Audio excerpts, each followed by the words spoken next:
Info Médecine, votre rendez-vous médical sur Judaïque FM, tous les mardis matins, une émission conçue par Irit Spiro et présentée par Lise. Et ce matin, nous allons parler de tangothérapie en compagnie de Véronique Saferis, qui est psychologue, psychanalyste et danseuse. Véronique Saferis, bonjour, merci d'être avec nous. Bonjour. Alors, vous êtes avec nous donc pour nous parler de cette forme de thérapie autour du tango argentin, du développement personnel. Ça se passe à Paris, c'est quand même quelque chose d'assez nouveau, d'assez récent. Racontez-nous un petit peu comment vous avez eu l'idée de monter cette tangothérapie à Paris. Eh bien, j'étais danseuse, puis danseuse de tango. D'abord danseuse de beaucoup d'autres danses et de différentes techniques corporelles. Et puis aussi, je faisais beaucoup de musique depuis le plus jeune âge. Et un jour, j'ai rencontré le tango sur ma route et j'ai été passionnée par le tango. Et j'ai constaté qu'il avait des pouvoirs de transformation sur moi, mais aussi sur les danseurs en général, qui disent pour la plupart, mais le tango est thérapeutique en lui-même, ou le tango a changé ma vie. Et donc, je l'ai constaté sur moi-même et sur les autres, et j'ai commencé à me demander pourquoi, comment ça se passait. Et là, je me suis intéressée à ce qui pouvait se passer dans le domaine. Et c'est quelque chose qui existait ailleurs, mais qui n'existait pas du tout chez nous, en fait. Alors, ça a commencé il y a un peu plus de 10 ans. Je dirais même que dans les années 95, il y a déjà eu quelques tentatives en Argentine. Mais derrière le mot tangothérapie, il y a beaucoup d'approches différentes. C'est un mot un petit peu fourre-tout, si je puis dire. Alors, moi, je propose de distinguer ce qui est la tangothérapie santé de ce qui est la tangothérapie sur le versant psychologique et relationnel, que je propose d'appeler psychotangothérapie, pour différencier les choses. Alors, expliquez-nous. Parce que santé, c'est quoi ? Alors, santé, c'est à l'origine, les danseurs de tango en Argentine ont eu envie d'apporter le tango à des populations qui ne pouvaient pas aller au bal de tango qu'on appelle la milonga. Et donc, ils ont commencé à aller dans des centres, dans des hôpitaux, dans des endroits où les gens auraient pu avoir envie de danser, mais ne pouvaient pas s'y rendre. Donc, oui, pour des raisons médicales, voilà. Ou de handicap, ou de maladie, ou de... Il faut bien avoir conscience de ce que représente le tango en Argentine. Oui. Je crois que si on n'a jamais frôlé cette problématique, on ne se rend pas compte, mais c'est vraiment au cœur de la société argentine. C'est peut-être pour ça qu'ils sont allés d'ailleurs dans les hôpitaux, etc. Oui, alors c'est ce qu'on appelle la danse, enfin la culture du Rio de la Plata, c'est l'Argentine et l'Uruguay.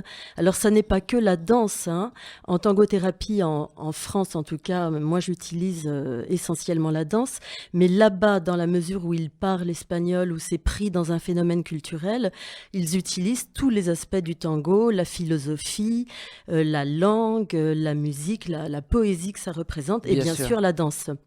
Donc évidemment, dans un pays qui n'est pas l'Argentine, on réduit un petit peu les choses. Mais enfin, c'est déjà énorme d'utiliser la danse pour ce qu'elle porte en elle d'extrêmement puissant et qui... Alors justement, quel est votre objectif à travers cela ? Alors, donc, à travers l'utilisation du tango pour ses vertus thérapeutiques sur le plan psychologique, parce que les vertus thérapeutiques sur le plan physique et de la santé, elles sont présentes pour tout le monde.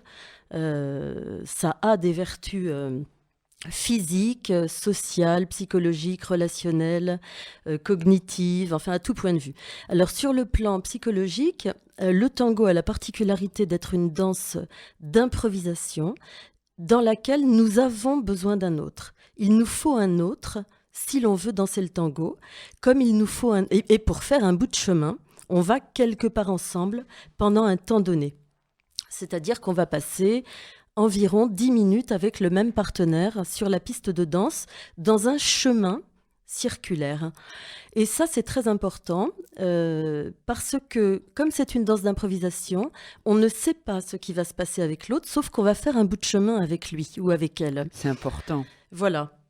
Bien Et sûr. alors, comment est-ce qu'on va s'organiser à deux avec un autre que souvent on ne connaît pas, ou alors même si on le connaît, on n'est jamais dans le même état quand on le rencontre, ni au même moment de la journée, ni avec la même musique qui encadre les choses. Les musiques, c'est vous qui les choisissez. Hein. Alors là, je parle du tango, Oui, hein, je parle oui, du tango. bal de tango, Oui, mais ces éléments-là, on les retrouve en tangothérapie. C'est parce que je suis partie des éléments structurels du tango pour en faire des enjeux thérapeutiques. Hein, donc la question de l'altérité, la question de l'improvisation, et puis de comment les deux partenaires vont s'organiser dans le groupe et avec la musique qu'ils vont interpréter, qu'ils vont jouer, si l'on peut dire.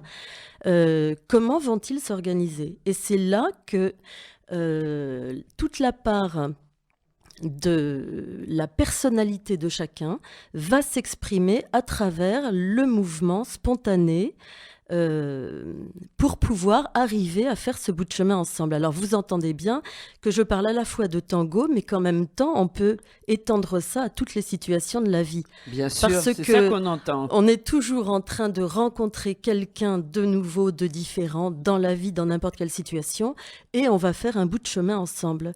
Et on ne sait jamais à l'avance comment ça va se passer. Bien Et sûr. c'est donc cette situation un petit peu expérimentale que l'on vit en concentré dans le tango que j'ai développée dans les différentes propositions que je fais. Alors, des propositions, il y en a plusieurs, on va en parler. En fait, par exemple, par le biais de cette tangothérapie, vous arrivez aussi, je crois, à rapprocher des couples qui auraient tendance à s'écarter un peu l'un de l'autre. Alors, il y a la tangothérapie version développement personnel qui est ouverte à tous. À tous, il n'y a hein. pas besoin, on peut être seul et venir. Absolument. Donc ça, c'est tangothérapie développement personnel que j'appelle apprendre à danser le tango et beaucoup plus. Il y a aussi des ateliers mensuels que j'appelle bal ludique, expérimental et sensoriel. Bon, ça permet d'avoir une approche de la tangothérapie. Mais ce qui est vraiment tangothérapie psychanalytique au sens du traitement psychothérapique, en effet, ça peut concerner des couples ou des individuels en groupe. Alors, les couples peuvent venir me consulter comme on vient consulter un psychothérapeute de couple. Oui. Et si cela est opportun, est indiqué, eh bien, nous pouvons entamer une tangothérapie de couple. C'est-à-dire qu'on va utiliser le mouvement interactif, le mouvement relationnel en musique pour arriver à communiquer autrement que verbalement.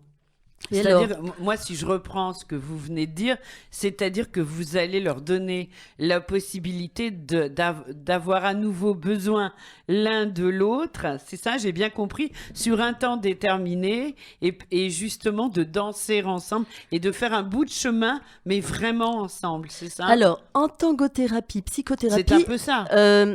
Pas tout à fait. Alors, un petit peu. expliquez-nous. Alors, on n'utilise pas la danse en tant que telle. Oui. Hein. Par exemple, on parlait de ce qui se passe en Argentine tout à l'heure. En Argentine, ils utilisent la danse en tant que telle pour ensuite en faire quelque chose. D'accord. Moi, ce que je propose, c'est d'utiliser pour la psychothérapie, les éléments du tango, les éléments structurels psychologiques du tango. C'est-à-dire, j'ai besoin de l'autre et comment je vais faire avec ce besoin ou cette envie de l'autre pour faire ce bout de chemin ensemble.